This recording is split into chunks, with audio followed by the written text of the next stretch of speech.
Okay అండి. మా టీంలో అందరూ కొంచెం షై ఫీల్ అవుతున్నారు. నేను మాడతాను ఇవాళ. సో, నా స్పీచ్ ఇది.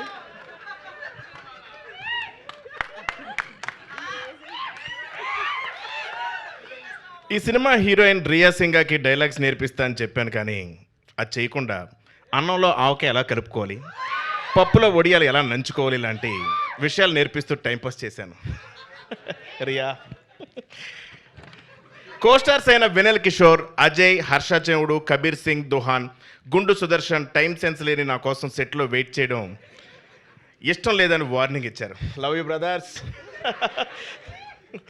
ఎడిటర్ కార్తిక్ శ్రీనివాస్ ఎడిట్ టేబుల్లో నేను లేని సీన్స్ బాగా ఎంజాయ్ చేశారని కాంప్లిమెంట్ ఇచ్చారు.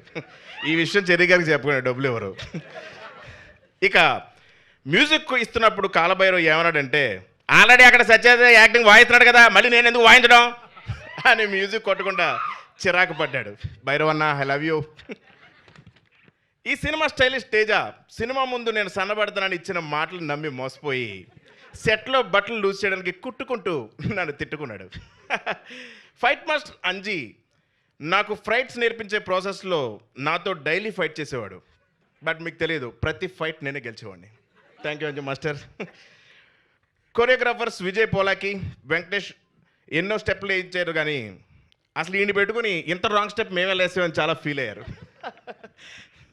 ప్రొడక్షన్ డిజైనర్ నార్ని శ్రీనివాస్ లైఫ్లో ఎన్నో సినిమాలు సెట్లు చూశాను కానీ నా మైండ్ సెట్ అంటే చాలా చిరాకు పడ్డాడు. ఇక రితేష్ వయసును వస్తే నా వల్ల అతను పైకి వచ్చాడని నేను ఫీల్ అవుతాను కానీ నిజమేంటో బుర్రన్న ఎవరికైనా తెలుసు. Thank you so much.